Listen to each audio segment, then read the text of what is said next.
잠시 기도하겠습니다. 하나님 감사합니다. 우리가 무엇인데 우리를 이토록 사랑하시고 우리에게 베푸신 그 구원의 은혜와 그 사랑이 우리가 무엇으로도 갚을 길이 없는 줄로 압니다. 사랑하는 우리 귀한 여성도들이 주님 앞에 신앙을 고백하며 찬양을 올려드리니 주님이 흠양하시기에 받으심직한 찬양이기를 소망합니다. 주님께서 붙드시고 인도하옵소서. 오늘 또 주의 말씀, 우리에게 주신 말씀을 전하니 하나님께서 옥토와 같은 마음으로 말씀 받아 하나님의 뜻대로 사는 자들 되게 하옵소서. 타락하고 어두운 이 시대 속에 하나님만 바라며 믿음으로 살아가는 믿음의 공동체가 되기를 소망합니다. 예수님 이름으로 기도합니다. 아멘. 네. 오늘 함께 하나님의 말씀 같이 보도록 하겠습니다. 하나님의 말씀은 요한복음 말씀이죠. 우리 함께 보겠습니다. 요한복음 11장 25절과 26절 말씀입니다. 함께 한 목소리로 읽겠습니다. 예수께서 이르시되 나는 부활이요 생명이니 나를 믿는 자는 죽어도 살겠고 무릇 살아서 나를 믿는 자는 영원히 죽지 아니하리니 이것을 내가 믿느냐. 아멘. 네. 오늘 이 말씀으로 우리 부활이라는 제목으로 여러분과 함께 말씀 나누기를 원합니다. 오늘 우리 주일학교하고 중고등부 또 준비한 부분들은 우리 예배 마치고 이어서 2부로 발표하도록 그렇게 하겠습니다. 우리는 어제 우리 경기교회에서 부활 수양회를 진행을 했습니다. 그래서 우리가 이 죄가 무엇인지 그리고 죄가 얼마나 심각한 것인지 우리가 어제 자세히 살폈습니다. 그 말씀과 연이어서 오늘 십자가에 대하여 우리가 좀 더 살피고 그리고 부활에 대해서 생각하기를 원합니다. 우리 하나님 앞에서 인간이 죄를 범했는데 그 죄가 얼마나 심각했는지 그 죄의 문제를 해결하려면 다른 어떤 것으로도 해결이 안 되고 딱 한 가지 예수 그리스도의 십자가의 보혈로만 해결이 된다고 어제 말씀을 드렸습니다.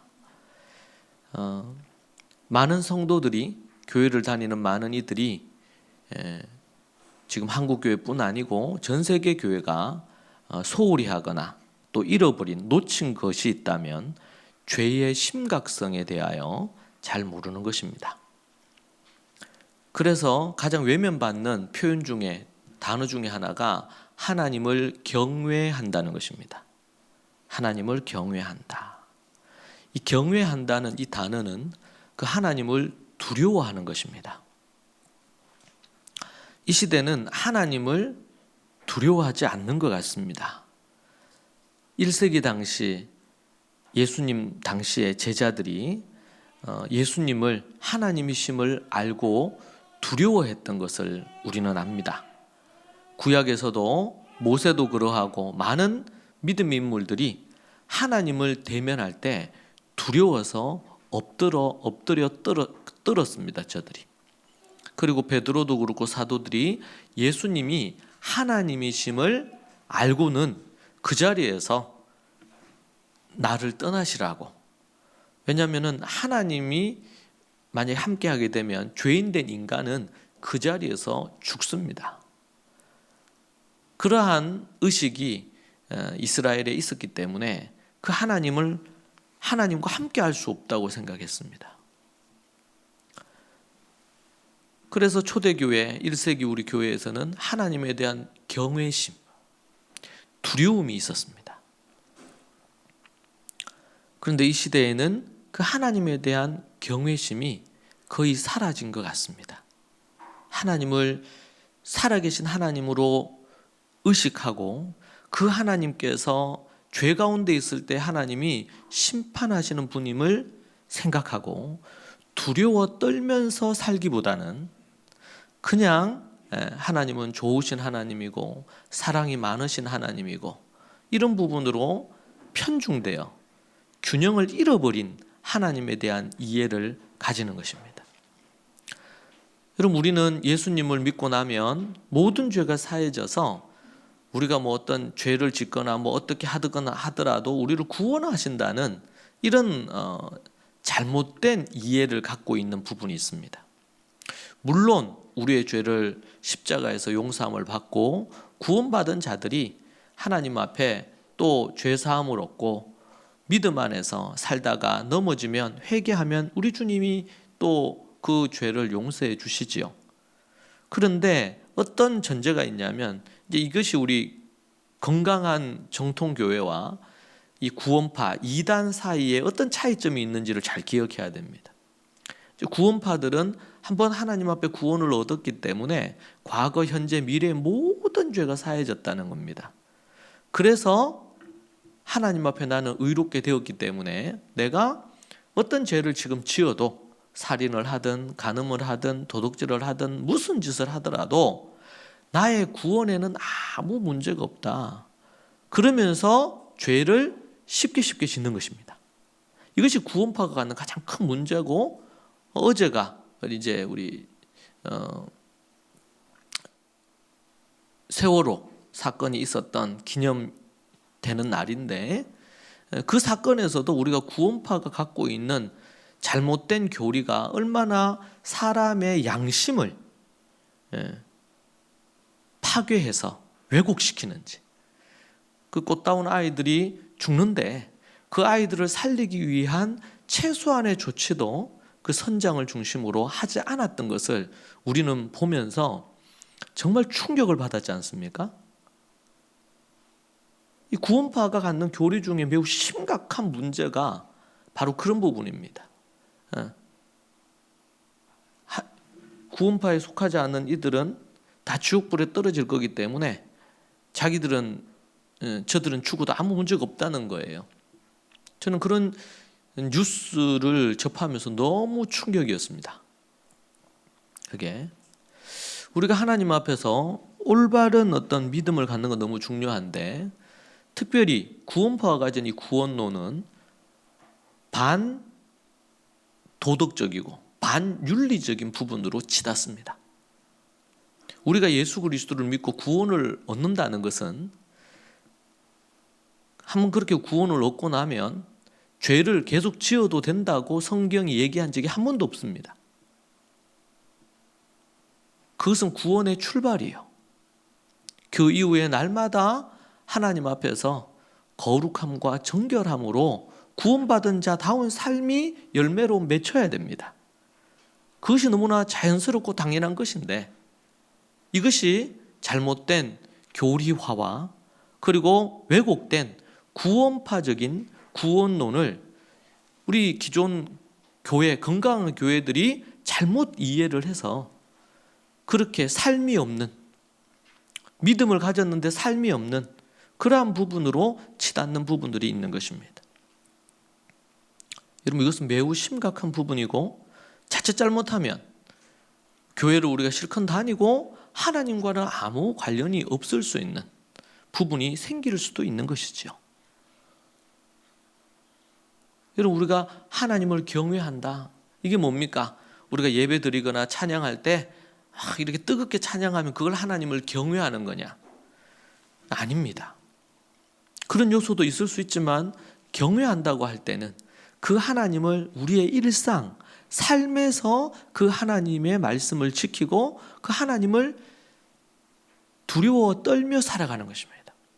어릴 때부터 주일학교에서 아이들이 하나님은 사랑의 하나님이라, 우리의 죄를 용서해 주시고 우리가 기도하면 다 들어주시고, 그런 면만 얘기하면 안 된단 말이에요.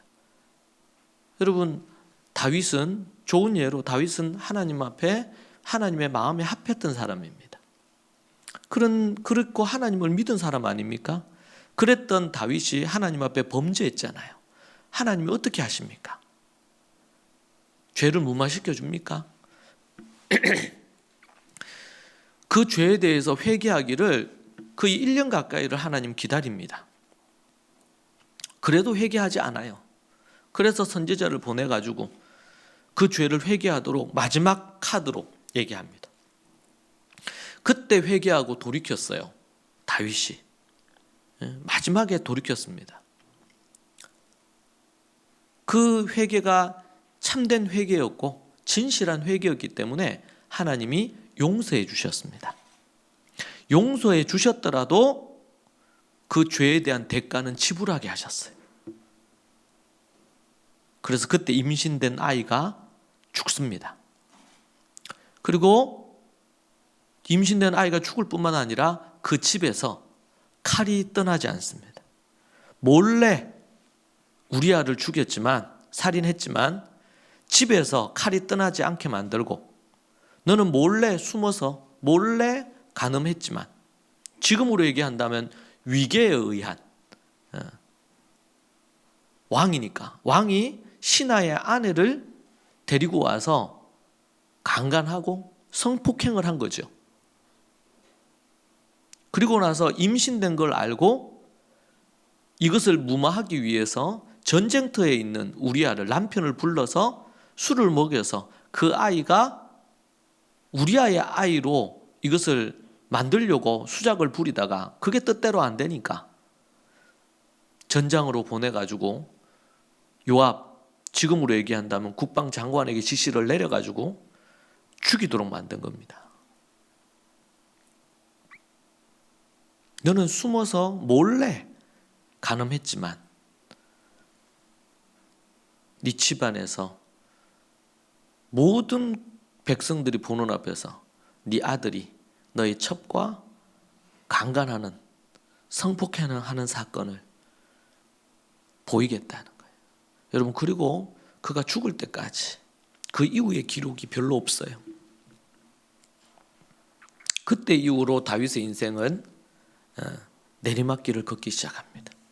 물론 회개하고 돌이켰기 때문에 용서는 해주셨고 그렇게 했고, 또 어릴 때부터 믿음으로 하나님의 마음에 합했기 때문에 하나님께서 그에게 그 죄에 대하여 용서해 주시고 인생 전체를 볼 때 하나님을 그래도 잘 섬겼기 때문에 후대의 솔로몬과 이 다윗의 후손들이 왕가를 이루는 부분들에 대해서 하나님께서 그 왕위가 계속 이어지도록 하나님이 만들어 주셨습니다. 그것은 다윗의 인생 전체를 볼 때 하나님께서 베풀어 주신 은혜입니다. 그러나 그 치명적인 범죄는 다윗의 인생의 오점으로 남고, 그리고 그 이후에 죽을 때까지 그는 그 죄에 대한 징벌적인 벌을 받으면서 인생을 살았습니다. 여러분, 우리는 두려워해야 됩니다. 우리가 예수님을 믿고 구원을 받았다고 죄에 대해서, 우리가 모든 부분의 죄에 대해서 아주 자유로운 존재다, 그게 아니고 예수 그리스도의 보혈로 우리가 원죄, 근본적인 죄를 사함을 받았기 때문에 그때 이후로 그 은혜에 감사하며 날마다 죄와 싸우기를 피 흘리기까지 하라고 성경은 우리에게 얘기합니다. 피 흘리기까지 목숨을 걸고 죄와 싸우라는 얘기예요. 그것을 예수님을 믿은 그때로부터 행하며 살아야 됩니다. 그런데 하나님을 경외하지 않고 두려워하지 않고 사랑의 하나님만 생각하면서 그렇게 하면서 죄를 쉽게 짓고 회개도 하지도 않고 그렇게 살아간다면 소위 말해서 사울 왕과 같은 결과가 나오는 겁니다. 타락한 거죠.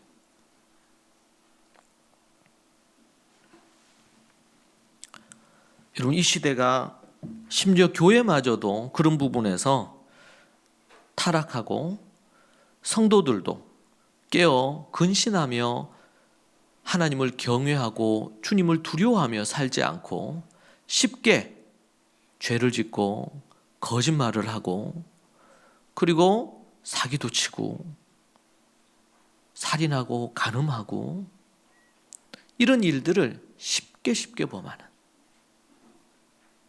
어제도 제가 말씀드린 것처럼 시기하고 질투하고 당을 짓고 이런 모든 죄악들이 두렵고 떨림으로 빌립보서 2장 12절의 말씀처럼 구원을 이루어 가야 될 문제인데 너무나 가벼이 여기지 않는가? 가벼이 여기지 않는가? 여러분, 산상수훈은 예수님의 설교입니다. 예수님의 설교. 산상수훈을 여러분 자세히 읽어보십시오.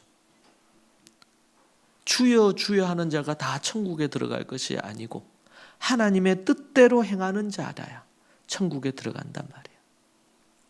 여러분, 나를 사랑하는 자는 내 계명을 지키나니. 나를 사랑하는 자는 내 계명을 지키나니. 제가 늘 강조하지만 우리 기독교 신앙은, 교회는 이것은 신앙이지 종교 생활이 아니에요. 종교 생활이. 종교로 딱 가는 순간 이것은 타락한 교회입니다. 음녀 교회예요. 종교로 가는 순간. 나를 사랑하는 자는, 예수님이 얘기하셨어요. 나를 사랑하는 자는 내 계명을 지킨단 말이에요. 내 계명을. 종교는 뭐라 그러냐면 내가 하나님을 믿고 하나님을 사랑합니다. 그러면은 구원받았다 이렇게 얘기하는 거예요. 그리고 계명을 지키는 것은 지켜도 되고 안 지켜도 돼. 이것은 상급의 문제지 구원의 문제 아무 관련이 없어. 그러면은 주여 주여 하는 자마다 다 천국에 들어갈 것이 아니고 하나님의 뜻대로 행하는 자라야 들어간다라고 얘기하신 예수님의 말씀이 그럼 틀린 말씀인가요? 여러분, 예수님이 이 얘기를 안 했고 누가 어느 목사님이 이 얘기를 했다. 그러면은 저 행위 구원론자다. 행위로 구원 얻는다고 얘기하는 거 아니냐 말이야. 근데 이 문제는 예수님이 얘기한 거예요. 주여 주여 하는 자가 다 천국에 들어갈 것이 아니고 하나님의 뜻대로 행하는 자가 천국에 들어간다. 여러분, 자녀가 어머니 나 사랑해요. 어머니 내가 정말 사랑해요. 어머니 볼에 하고 막 이렇게 사랑한다 이렇게 얘기를 해. 그런데 지질이도 어머니 말을 안 들어. 청개구리처럼 어머니가 얘기하면 반대로 해. 어머니 말을 아예 안 듣는 거예요. 그런데 입에는 달고 살아. 어머니 사랑해요. 어머니 사랑해요. 여러분, 우리 관계 안에서 보면 어머니를 사랑한다. 그러면은 어머니 사랑한다는 증거로 나타나야 될 열매, 증거가 뭐냐면 어머니 말을 듣는 겁니다. 어머니 말을 들어야 이게 사랑한다는 말이에요. 그래서 제가 종종 그런 예를 들잖아요. 누구야 물 좀 떠와라. 했어요. 물 떠와라. 그러면 이제 대답하죠. 네, 물 떠오겠습니다. 근데 뭐 3시간 4시간 전에 물을 안 떠와. 근데 나가보니까 친구들하고 놀고 있어요. 물 안 떠오고. 야, 왜 물을 왜 안 떠왔냐? 아니, 내가 얼마나 크게 대답을 했는데, 물독에서 그렇게 얼마나 크게, 내가 10배 이상 크게 목소리로 대답을 했는데 대답했으면 됐지 물까지 떠와야 됩니까? 여러분, 이게 말이 안 되잖아요. 이거는 물 떠오기 싫으면 물 떠오기 싫다고 대답을 하지 말든가. 대답을 했으면은 여러분, 우리가 이게 관계 측면을 생각하면 이거 너무나 쉽게 이해가 되는데 이게 종교와 교리로 가니까 이게 책상에 앉아가지고 논쟁을 하는 거예요. 너무나 자연스러운 건데 나를 사랑하는 자는 내 계명을 지키는 거예요. 지키려고 하는데 내가 약해가지고 좀 못 지켰어. 그러면 너무 죄송하죠. 그러면은 내가 잘못했어요. 하나님 용서해 주세요. 내가 하겠습니다. 그러면 돼요. 오케이, 상관없어요. 그런데 굳이 내가 이걸 지켜야 되냐? 이게 너무 율법적이다. 주일 성수 너무 율법적이다. 하나님 사랑하면 됐지. 인간이 또 살인하고 간음도 할 수도 있지. 너무 율법적이지 않냐? 10계명을 꼭 지켜야 되나 우리가?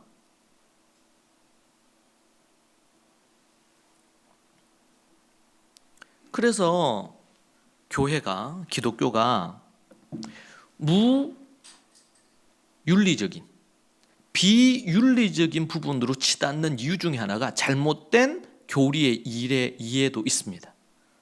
그것만은 아니지만, 그래서 보면 크리스찬들의 윤리나 도덕의식이 예수 믿지 않는 자들보다 어떤 경우는 더 떨어지는 경우가 있단 말이에요. 수년 전부터 세상이 교회를 걱정해. 왜냐하면 기본 상식에서 자꾸 벗어나.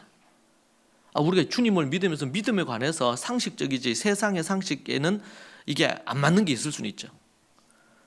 그런데 윤리나 도덕적인 부분들에 있어서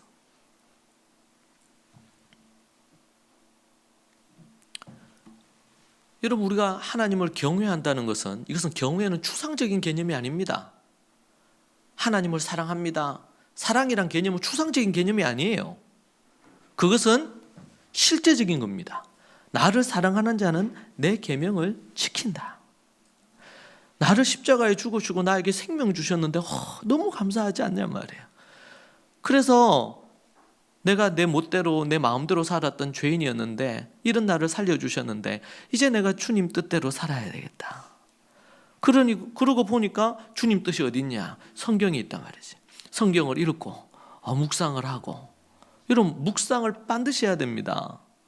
여러분 듣기만 많이 듣고 읽기만 많이 읽어서 많이 알아요. 그럼 머리만 자꾸 커져, 머리만. 그러면 안 되죠. 묵상은 뭐냐면 내재화시키는 겁니다. 아, 그렇구나. 그러면서 뭐예요? 묵상하는 거, 하나님 앞에 기도하면서. 우리 토다의 삶에 보면 묵상이 어떻게 이루어져야 되는지 제가 그 앞에 다 써놨어요. 매 책 제일 앞에 나와 있어요. 묵상. 그거는 뭐야? 내 마음과 내 삶으로 가져오는 겁니다. 그걸 가져와서 그걸 갖고 기도를 해야 돼요. 기도할 때 내 안에 깨달아진 이 말씀이 열매를 맺고 내 손과 발과 내 삶으로 실천을 해서 그렇게 해서 지켜 행하는 삶이 되는 거예요. 여러분, 안다고만 행동이 변하지 않습니다. 자기 습관으로 가요. 죄된 습관으로 하거든요. 그러니까 먼저 깨달아야 되고, 믿음은 들으면서 나니까. 말씀을 읽고 듣고 지키는 자가 복이 있다고 했잖아요. 읽는 자만 복이 있는 게 아니고 읽고 듣고 지키는 자가 복이 있어요. 우리가 하는 모든 것들은 지켜 행하기 위한 것입니다. 심지어 어떤 경우는요, 신학 교수들이 구원의 확신도 없고 신학을 가르치는데 그런 경우들을 종종 봅니다. 참으로 안타까운 일이죠, 이게. 하나님을 경외하느냐 말이죠. 저도 이 하나님을 경외하는 것이 하나님을 두려워 떨며 섬기는 것, 이것은 그냥 잘못된 공포가 아니에요.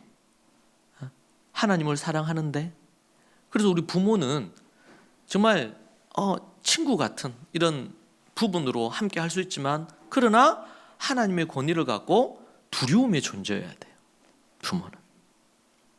그렇지 않으면 인간은 죄인이라 업신여깁니다, 부모를. 정말 따뜻하고 허물 없이 대화할 수 있는 관계여야 되지만, 그러나 또 권위를 갖고 두려워해야 돼. 내가 이렇게 했을 때 아버지 어머니가 이거 싫어하시지 않을까? 경계하고 조심하게 되잖아요. 여러분, 우리가 운전을 하다가도 경찰관이 있으면 그 경찰관 20대, 30 교통경찰관이 젊고 어리잖아요. 그런데 운전을 하다가도 경찰관만 있으면 잘 가다가도 혹여라도 내 계기판을 보자, 내가. 이게 내가 혹시 오버해서 달리고 있지 않나? 신호는 잘 지키고 있나? 하물며 교통경찰을 생각해도 그렇게 하는데, 하나님을 우리가 사랑하지만 그 하나님의 계명을 범하고 악을 행하고 우리가 믿음으로 사는데 내가 연약해서 잠시 넘어지는 거, 이런 부분들은 주님도 다 알아요. 근데 상습적으로 죄를 짓고 양심을 저버리고 자기 마음대로 살아. 그런 경우는 심각하죠. 그 경계에 있었던 사람이 다윗이에요. 그 믿음의 사람이 살인하고 간음을 했단 말이죠. 그런데 그가 회개하고 돌이켰습니다. 돌이켜서 용서를 받았어요. 그런데 그 죄가 너무 커. 죄에 대한 대가는 죽을 때까지 계속 이어집니다. 여러분 기억하십시오. 혹시 여러분 중에 지금 죄를 범할 위치에 아니면 죄를 범할 어떤 상황에 유혹에 빠져 있습니까? 생각하십시오. 그 죄로 인해서 내 남은 날이 비참할 수 있다는 사실을 기억하세요. 부끄럽게 구원을 얻을 수 있지만 더 이상의 하나님의 복을 누리지 못할 수도 있습니다. 그러한 것들을 혹시라도 다윗이 그랬잖아요. 자식들이 또 아버지의 본을 받아서 죄를 지어요. 그러면은 자식들 또한 하나님 앞에 징계를 받게 되겠죠. 우리는 이 잃어버린 교회가, 기독교가 잃어버린 부분 중에 한 부분이 그 부분입니다. 여러분 1세기 교회에서는 이게 너무나 자연스러웠어요. 이걸 이제 원어와 히브리 사고라 그래요. 히브리 사고는요, 이 통합돼요. 아는 것과 행하는 것이 하나가 돼야지 그것을 진짜 안다 이렇게 표현하는 거예요. 그런데 헬라적인 접근은요 그렇지 않아요. 아는 건 그냥 알고 있으면 아는 거예요. 행하지 않아도 아는 거예요. 그러니까 지금 학교 모든 교육 시스템도 그렇잖아요. 뭐 배웠어, 뭐 존댓말을 배웠어, 시험 쳤어요, 존댓말 틀린 거를 찾으시오, 아니면 고쳐 쓰시오. 100점 맞았어요. 그런데 집에 와서 존댓말은 안 써요. 안 써도 아무 문제가 없어. 그러면 말라 배워요. 이거를 지켜 행하기 위해서 배우는 거잖아. 그렇죠? 이제 그런 관점에서 우리가 이 신앙에 있어서 통합된 신앙의 어떤 의식, 그러니까 우리가 복음을 전하고 이렇게 하는 것도 너무 중요한데 지금 현대 교회는요, 그래서 사람 전도해서 교회 데리고 와요. 근데 문제는 성도들의 삶 자체가 거룩하고 정결하지 않아요.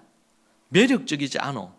그러면요, 왔던 사람이 교회를 보면서 세상과 별 다르지 않네. 이 안에도 막 서로 분파 나누어 싸우고 거짓이 횡행하고 음란하고 이러면은 세상 사람들이 기대하고 교회를 왔다가 교회도 똑같네 세상과. 그래서 누가 교회 복음 전도의 문을 막느냐, 선교의 문을 막느냐, 성도들 자신이, 교회가 복음의 문을 막을 가능성이 매우 높다. 현대에는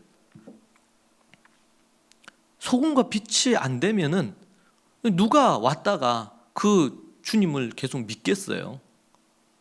그래서 중요한 것은 우리가 제대로 알고 제대로 그렇게 살아가야 되는 겁니다. 교회는 그렇게 살아가는데 다들 연약해요. 그래서 믿음으로 서 나아가지 못할 때 권면하고 때로는 책망하고, 또 믿음으로 살아가려고 하면 격려해주고 인정해주고 칭찬해줘서 믿음으로 서도록 함께해서 함께 저 천성을 향해서 나아가는 곳이 공동체가 교회입니다. 아멘입니까?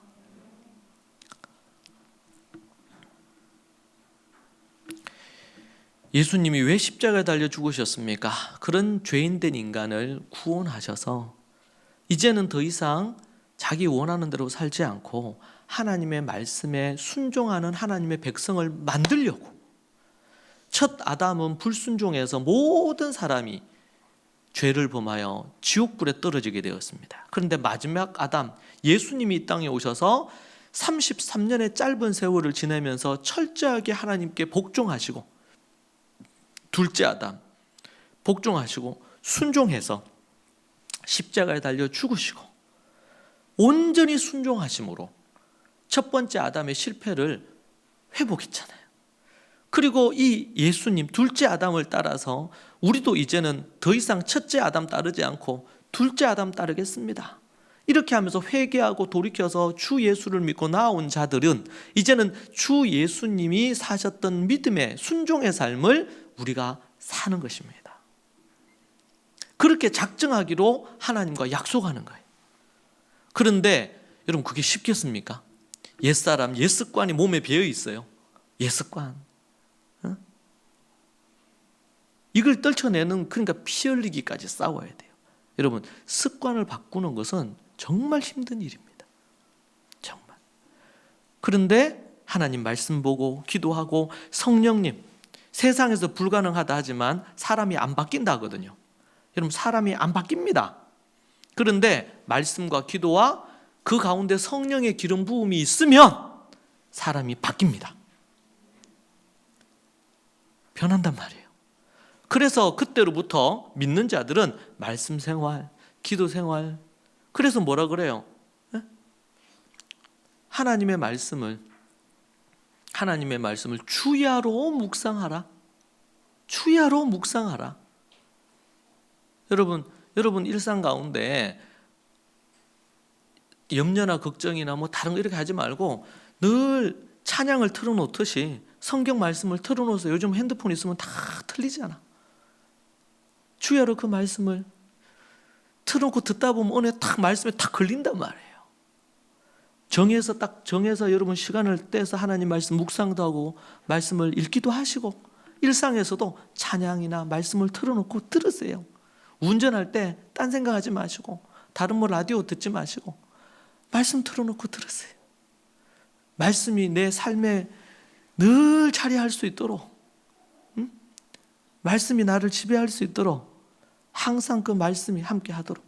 또 그 다음 쉬지 말고 기도하래잖아요. 기도를 하는데 쉬지 말고 하래. 쉬지 말고. 사람이 어떻게 쉬지 않고 기도를 할 수 있겠어요? 항상 수시로 어떤 상황을 맞닥뜨렸을 때 하나님께 묻고, 하나님 이거 어떻게 할까요? 제발 하나님께 묻고 사세요. 내 생각대로 내 뜻대로 하지 마시고 하나님께 묻고 사세요. 하나님 이거 어떻게 할까요? 일상에서 하나님과 대화를 많이 하십시오. 그 하나님은 살아계셔서 영이시기 때문에 늘 여러분 곁에 계셔요. 주님, 내게 이런 어떤 상황을 맞닥뜨려서 너무 그 충격이어서 뭐 말문이 막, 그때도 하나님 도와주세요. 힘주세요. 이 어려움이 있는데 하나님 이거 이겨낼 수 있도록 도와주세요. 항상 기뻐하고 쉬지 말고 기도하고 범사에 감사하면서. 이게 쉽지 않을 수 있죠. 그러나 그렇게 하려고 애쓰는 거예요. 또 싸우는 거예요, 믿음으로. 그렇게 해갈 때 하나님 앞에서 변화가 일어나기 시작합니다. 이것이 계속 반복되면 한 달, 두 달, 1년이 지나면 변화된 인격의 변화가 나타나기 시작한다. 인격의 변화가. 이걸 믿고 나아가야 돼요. 우리의 표대는 누구예요? 예수 그리스도. 예수 그리스도, 그분을 표대로 두고 우리가 계속 나아가는 것입니다. 여러분, 십자가에서 우리를 죄를 사해 주시고 예수님이 부활하셨어요. 부활이 어떤 의미입니까? 예수님이 다시 살아나셨어요. 사망 권세를 다 깨트리시고. 우리는 죄로 말미암아 죽어요. 욕심이 잉태해서 죄를 낳고 죄가 장성해서 사망을 낳는다 그랬어요. 죄인은 반드시 죽습니다. 1차적으로는 육신으로 죽고 육신이 흙으로 돌아가서 죽습니다. 두 번째는 둘째 사망, 영혼이 지옥불에 떨어져서 죽습니다. 그것을 둘째 사망이라 그래요. 이것이 인간의 운명입니다. 근데 예수님이 이 땅에 오셔서 인간들의 죄를 다 뒤집어 쓰시고 그리고는 십자가에 달리셔서 어린 양이 죽듯이 죽으셨어. 그렇게 함으로 말미암아 우리의 원죄를 해결해 주시고, 해결할 수 없던 원죄를 해결을 해 주시고, 이 땅에 어느 누가 이 원죄를 해결하게, 죄를 누가 사하겠습니까? 죄를 사하는 자는 어느 종교에도 없고 어떤 위대한 인물도 죄를 사하는 권세를 가진 사람은 없습니다. 근데 하나님이 독생자를 보내셔가지고 십자가에 예수님이 달리시고 피 흘리심으로 죄를 사해 주셨단 말이에요. 그래서 그 예수님을, 놋뱀을 들었을 때 놋뱀을 본 자들마다 다 나은 것처럼, 애굽에서 출애굽하기 전에 문설주와 임방에다가 다 피를 바르면, 어린 양이 피를 바르면 신기하게 너무 신비로운 일이죠. 피를 발랐는데 죽음이 건너갔어. 죽음의 사자가 건너갔어요. 할렐루야. 산 거예요. 다 죽었어요. 다. 그런데 피를 바른 집만 산 겁니다. 예수 그리스도의 보혈을 믿고 그 예수의 보혈이 내 죄를 사한다는 것을 믿고 의지하며 나아가는 자들은 구원을 얻는 것입니다. 구원을. 왜 구원하십니까? 십자가에서 우리를 왜 건지셨어요? 우리가 이거는 십자가는요 이제 출발이에요. 건짐받은 우리는 이제는 하나님의 말씀을 따라 하나님의 사람으로 거룩하고 순결하게 그렇게 살도록 하나님께서 우리를 건지신 거예요. 그러니까 구속은 이제 출발이고 출발선상에서 출발을 한 거야.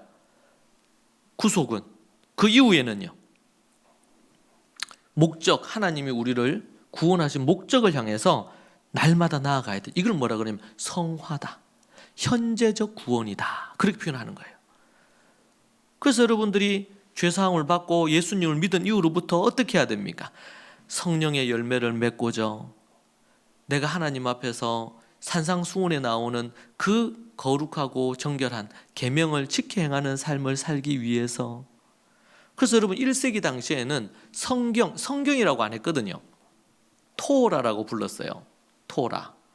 근데 이 토라는 다르게 표현하면 미tz바, 계명이라는 말과도 같이 동의어로 쓰였습니다. 계명이 뭡니까? 10계명, 삶의 지침이죠.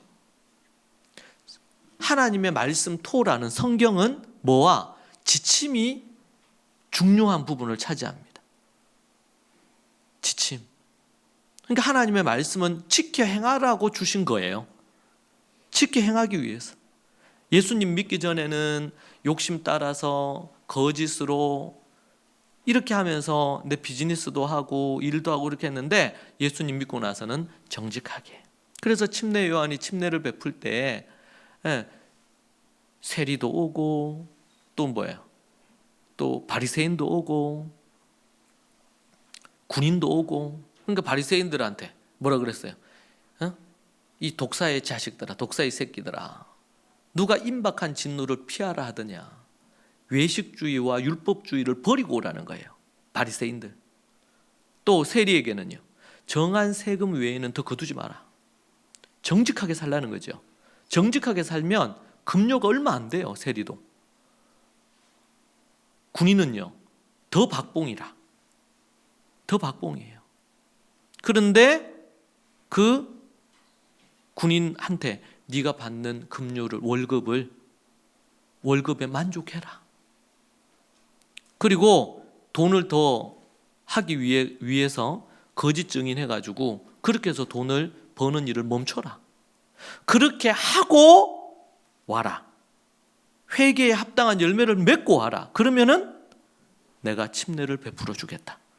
침례 거부 사건이 일어난 거예요. 지금 요단강에서 줄 서서 침례 받으려고 딱 줄 섰는데 침례를 안 주는 거예요. 다 돌려보냈어요. 세리 돌려보내고 군인들 돌려보내고 바리새파들 싹 다 돌려보냈습니다. 돌아가서 생각해 보라면 회개에 합당한 열매를 맺었는지 그 맺고 오라는 거예요. 맺고.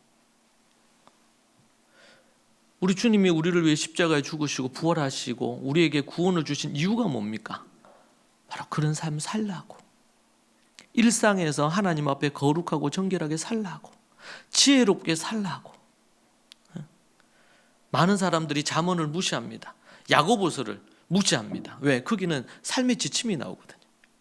삶의 지침이.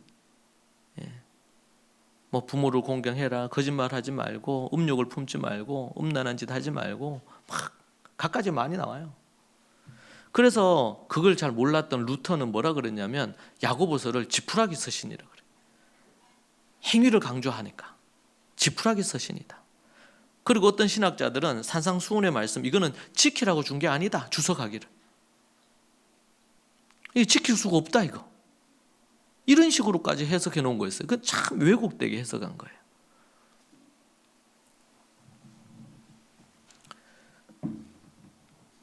개신교가 우리 종교개혁 이후로 놓치고 있는 것 중에 하나가 바로 삶입니다.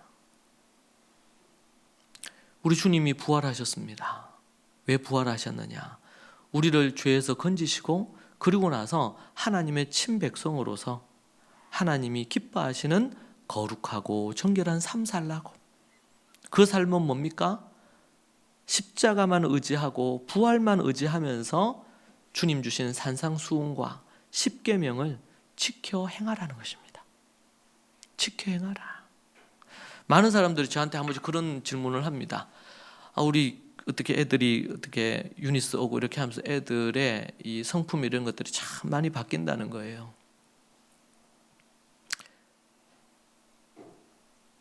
제가 한 건 별로 없어요. 하나님의 말씀을 따라서 그 하나님의 말씀을 가르치고 그 말씀 중에 아주 중요한 핵심인 잠언 말씀이라든지 아니면 또 뭐예요? 하나님께서 우리에게 주신 삶의 지침들, 순종, 경청, 감사, 그리고 성령의 열매들. 정직하지 않고 제대로 하지 않으면은요 공부할 필요가 없어요. 정직하지 않는 사람이 공부를 열심히 해서 높은 자리에 올라가고 그러면 많은 사람을 고통스럽게 하거든요. 정직해야 돼요. 그리고 하나님의 말씀에 순종할 수 있어야 돼요. 하나님이 판단하시는 것은 얼마나 뛰어난 부분으로 성적이 좋아서 좋은 대학 가고 어떻게 뭔가를 했느냐, 이게 하나님의 관심이 아닙니다. 그가 얼마나 하나님 앞에 성실하고 정직하고 하나님의 계명을 바르게 지켰느냐, 이걸 중요하게 여기는 거죠. 그렇게 하게 성실하게 이렇게 살다 보니까 어떻게 해요? 이런저런 좋은 결과도 생기고 그건 덤으로 오는 거예요. 근데 이게 주객이 전도되면 결국에는 망하는 거예요. 모든 게.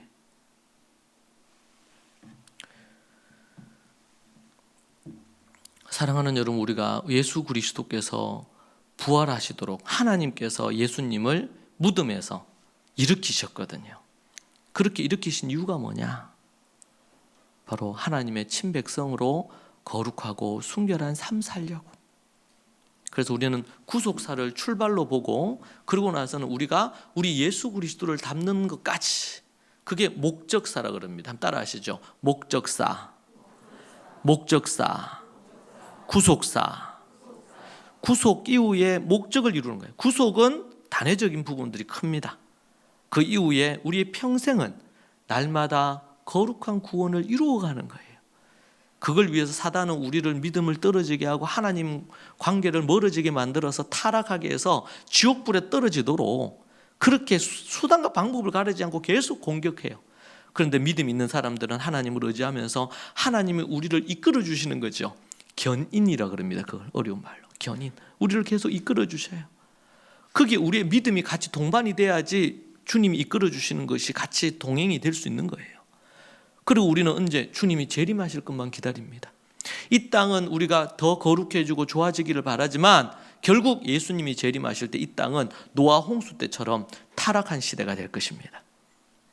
그 시대 속에 빛과 소금으로, 소금과 빛으로 하나님 앞에 살아가면서 어떤 핍박이 있고 어떤 유혹이 있고 어떤 달콤한 유혹이 있어도 불의한 이득을 약속을 하면서 우리를 그렇게 유혹을 해도 오직 주님 말씀만 바라보며 나아가는 것입니다. 우리가 요한계시록 볼 때에 요한계시록에 7교회가 있었습니다. 정말 목숨을 걸고 믿음을 지키면서 하나님 앞에 거룩한 삶을 살았던 믿음의 교회가 있는가 하면 세상의 유혹에 넘어져서 타락한 교회도 있죠. 주님께서 토하여 내치겠다고 마지막 경고를 하십니다. 그래서 우리는 예수님 믿고 이제는 나 구원받았으니까 땡 끝났다. 이거는 구원파적인 믿음이에요. 그게 아니고 예수님의 십자가와 부활의 복음으로 내가 구원을 얻었네. 내 같은 것을 살려주셨네. 죄인 중에 괴수 같은 이 더러운 거를 이렇게 살려주셨네. 구원받을 만한 자격 없는데 이렇게 살려주셨구나. 내가 주의 말씀에 순종하고 주님 뜻대로 내 일생을 살리라. 나를 지옥에서 천국으로 옮겨주셨는데 내가 주님께 하는 뭐가 시간이 아깝겠어요? 돈이 아깝겠어요? 뭐가 아깝겠어요? 다 하나님의 은혜고 감사죠. 먹든지 마시든지 무엇을 하든지, 먹든지 마시든지 무엇을 하든지, 공부하는 학생은 공부를 하든 아니면 일을 하든 뭐를 하든지 간에 주님께 영광이 되게 하란 말이에요. 우리가 존재하는, 이제는 예수님을 믿고 거듭난 자는 존재하는 이유가 주님의 영광을 위해서. 주님의 영광이 안 된다, 그럼 그 길은 가면 안 돼요. 아무리 편하고 돈이 되고 뭐 멋진 길이라도 주님이 원하시지 않는 길이야. 주님께 영광이 안 되는 길이야. 그러면은 가면 안 됩니다. 스탑해야 돼. 왜? 나중에 낭패를 봅니다. 지금 당장은 이득이 있을지 몰라도 낭패를 반드시 봅니다. 사랑하는 여러분, 이 부활의 날을 우리가 기념하는 이때에 우리 주님이 왜 부활하셨느냐?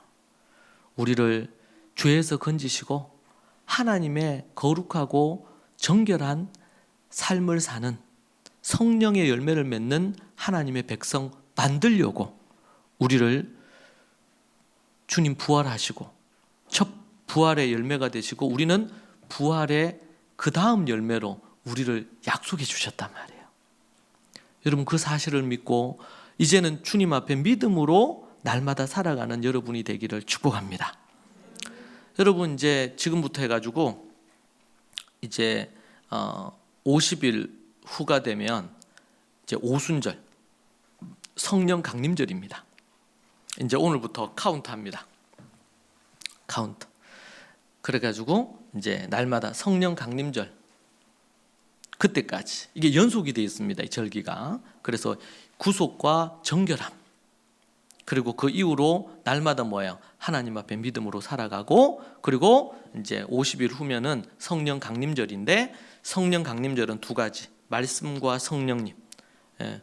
첫 오순절에는 모세의 시내산에서 율법 받았고, 마지막은 예수님 부활하신 이후에 성령님이 임하셔서 성령 강림 사건이 있었어요. 말씀과 성령으로 사는 것입니다. 그래서 우리가 구속과 정결함을 잊고, 그리고 성령 강림절을 기점으로 해서 마지막 이제 가을에 재림절기 있다 그랬죠. 재림절, 그때까지 우리 주님 재림하실 때까지 뭘로만 살아야 돼? 말씀과 기도, 그리고 성령님으로 재림 때까지 사는 것입니다. 이것이 전체 절기의 전체 흐름이에요. 인간 일생을 이 안에 절기 안에 담겨놨어요. 담아놨어요. 여러분, 우리가 하나님 앞에서 그렇게 부활의 능력을 갖고 날마다 살아가기를 소망합니다. 그 일에 여러분 열심을 품어야 됩니다. 열심을. 새벽을 깨우고 하루하루 하나님 앞에서 정결한 삶을 살고, 거기에 이제 뭐가 중요하냐면 자기를 조절할 수 있는, 셀프 컨트롤할 수 있는 셀프 리더십이 필요하고, 성령의 충만함이 필요하고, 자기 관리라 그러지 세상에서는. 여러분, 자기 관리가 안 되면 성령 충만이 안 됩니다. 왜? 매일 말씀과 기도 생활을 해야 되는데 그게 안 되면요, 그게 안 되면은 성령 충만함을 얻을 수 없거든요. 그건 이제 습관을 바꿔야 됩니다. 생활 습관을 바꾸고 삶이 바뀌어야 됩니다. 그러니까 할 일이 너무 많아요. 십자가에서 구원받고 나서는 그날로부터 시작해서 할 일이 너무 많아. 옛 습관도 버려야 되고, 옛 습관과도 싸워야 되고, 새로운 습관을 만들어야 돼요. 그래서 옛 사람을 벗어버리고 뭐 하라 그랬어요? 새 사람을 입으라는 거예요. 매일 우리는 옛 사람 벗어버리고 새 사람을 입어야 됩니다.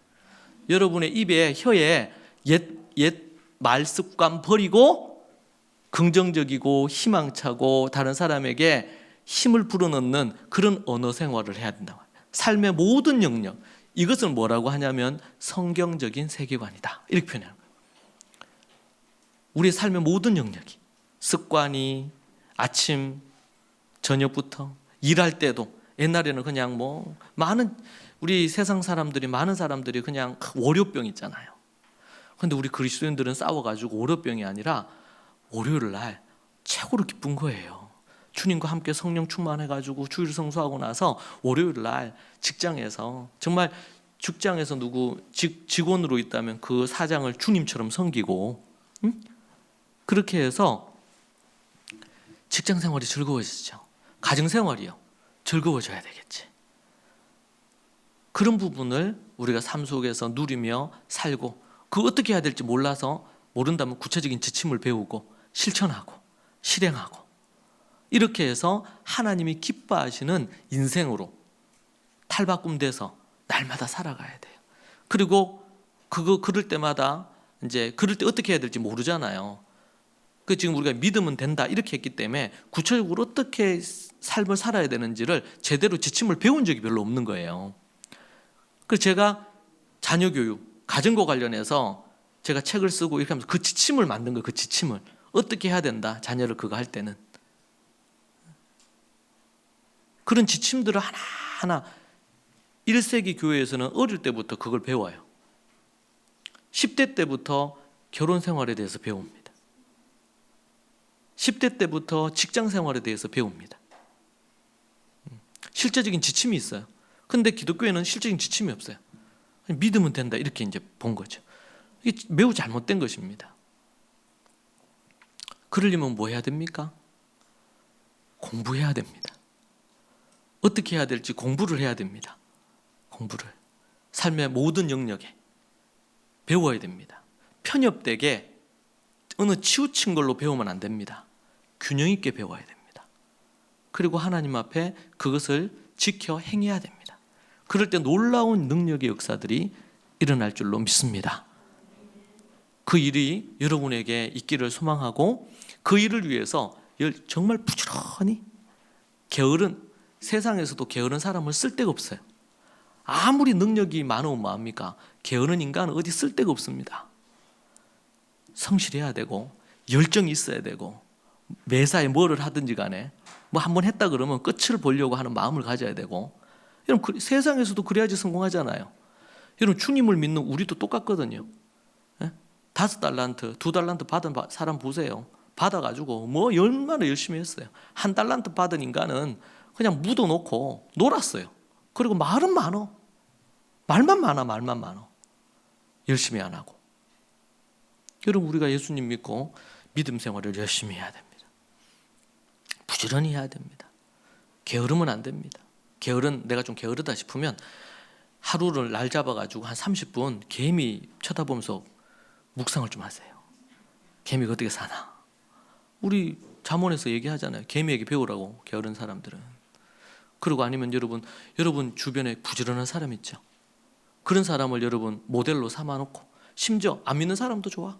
정말 자신의 일에 열심인 사람, 열정인 사람, 그런 사람을 모델로 두고 따라해 보는 거죠. 그럴 때마다 잘 안 됩니까? 기도해야 됩니다. 분명히 잘 안 될 겁니다. 옛 습관이 안 고쳐져야 잘. 그럴 때마다 하나님 앞에 또 기도하고, 많이 안 됩니까? 세게 기도하고, 그리고 또 해보는 거예요. 작심 3일 됩니까? 그럼 그 다음날 또 하는 거지. 언제까지? 될 때까지. 성령을 의지해서 될 때까지. 성령님이 우리 가운데 역사하셔서 되게 만드십니다. 그 일을 이루십니다. 저는 의지력이 아주 박약했어요. 제 힘으로 할 수 있는 게 없었고 뭘 하면 길게 못했습니다. 그랬던 제가 토다의 삶을 지금 11년째 쓰고 있습니다. 캠프를 시작했는데 지금 11년째 캠프도 인도하고 있잖아요. 하나님께서 역사해 주시더라고. 바라고 소망하며 나아갈 때에 여러분 어떤 거든 다 가능합니다. 우리가 다 가능합니다. 믿음으로 도전하고 끈기 있게 계속 가야 됩니다. 그런 놀라운 역사가 여러분에게 있기를 바랍니다. 기도하십시다. 살아계신 하나님, 우리 믿음의 식구들 십자가에서 자신을 죽이고 우리 주님의 부활과 함께 다시 살아나는 역사가 있게 하여 주옵소서. 자신의 의지, 자기 힘으로 살려고 하는 거 다 내려놓고 주님만 의지하며 부활의 신앙 갖게 하여 주옵소서. 주님, 때로는 넘어질 때마다 우리 부활의 주님 의지하며 기도함으로 날마다 다시 일어나 부활하는 삶이 되게 하여 주옵소서. 우리 주님 재림하셔서 우리를 천국으로 드리기 위해 부활체로 우리를 바꾸시기 전까지 날마다 부활을 연습하고 하나님의 뜻에 순종하며 살아가는 인생 되기를 소망합니다. 게으른 자 한 명도 없게 하시고 믿음으로 도전하게 하시고 넘어졌더라도 좌절하지 아니하고 다시 도전하는 인생이 되게 하여 주시옵소서. 주께서 역사하시고 인도해 주실 줄로 믿습니다. 예수님 이름으로 기도합니다. 아멘.